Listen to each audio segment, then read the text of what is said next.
Hey everybody, Josh over here at CFT, and a little bit different than usual. I'm going to throw together a quick little video on the new FX True Ballistics.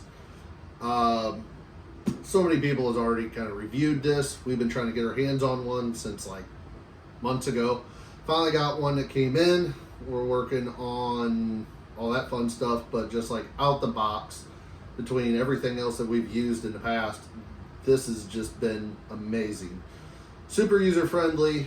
Right from the get-go, it had like 75% battery life on it.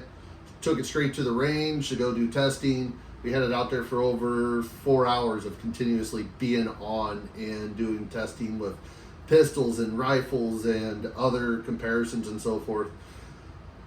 Time we got done after 4 hours of it being on the whole entire time, we were at like 50% battery. So the battery life in it is just awesome just to begin with.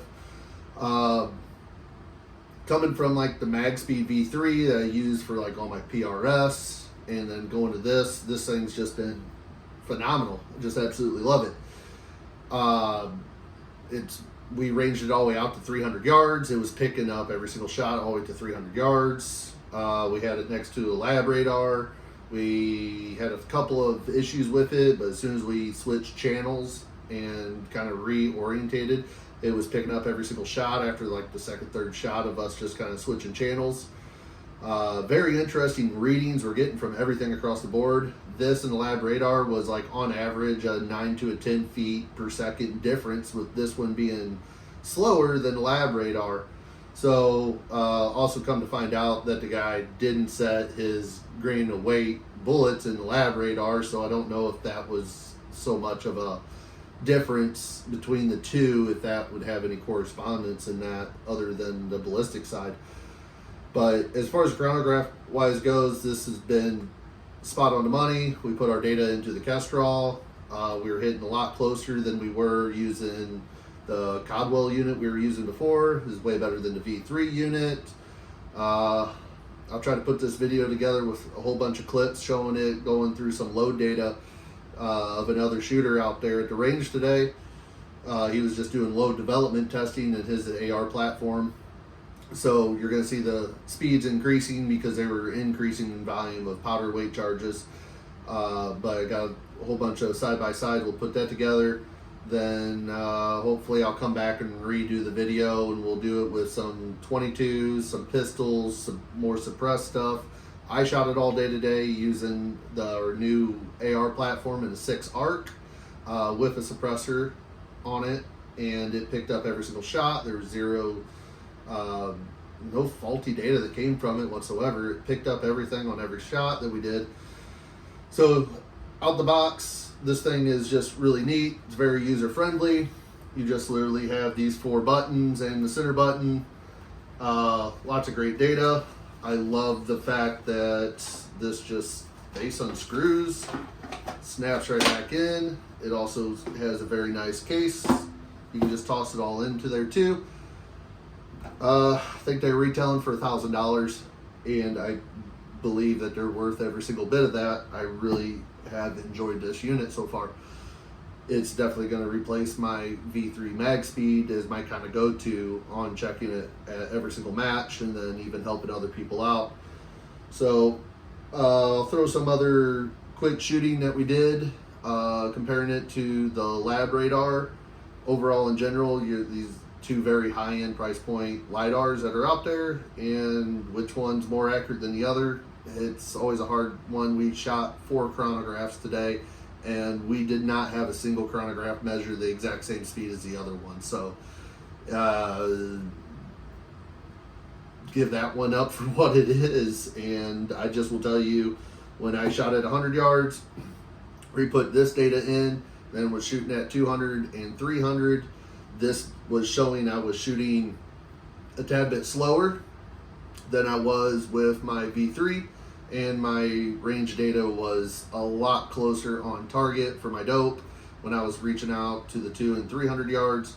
I really love to compare this going beyond that, which will be this weekend at Unknown Distance Challenge match. So we'll really see how good it is showing on that when we do that match. So Thanks for listening to me ramble on, and I'll clip together some of the other testing in there, and that's pretty much the full conclusion of it. No, I'm not being paid by them. I tried to even get a dealer account set up for one, and it didn't really go my way. I did pay full retail for this, and I'm not endorsed by anyone. I wish I was, because I have very expensive hobbies, and free stuff would be nice. So I'll throw the rest of that together for you, and we'll make another longer detailed video later on, maybe with all the chronographs all at once, and we'll show how that's showing a different wide range of speeds. The average is about 15 to 20 feet per second difference on average, but we've seen some pretty interesting spreads between all of them. So it's, when I say interesting, I'm talking about 50 feet per second difference. So we know something's kind of a little bit different than the next. So thank you so much. Like, share, subscribe. We'll put the rest on here. CFD Performance is our website. We got plenty of stuff on there. And if you don't see something on there that you don't want, just send us over an email. We're a dealer for multiple different things, and we'd love to help you out with the next custom project you got.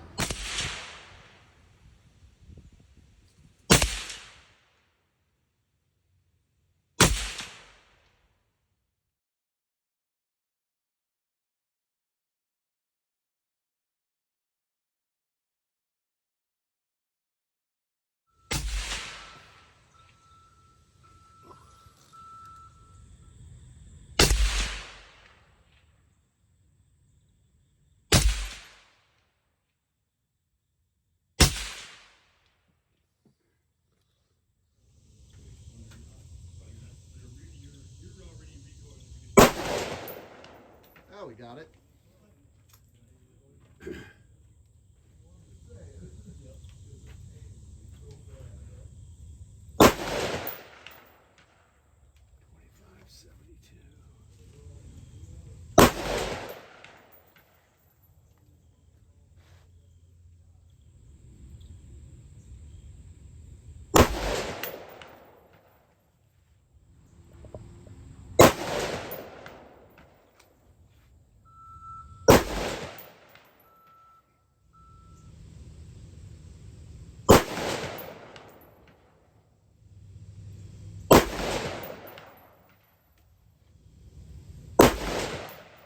I have to work at this pretty hard.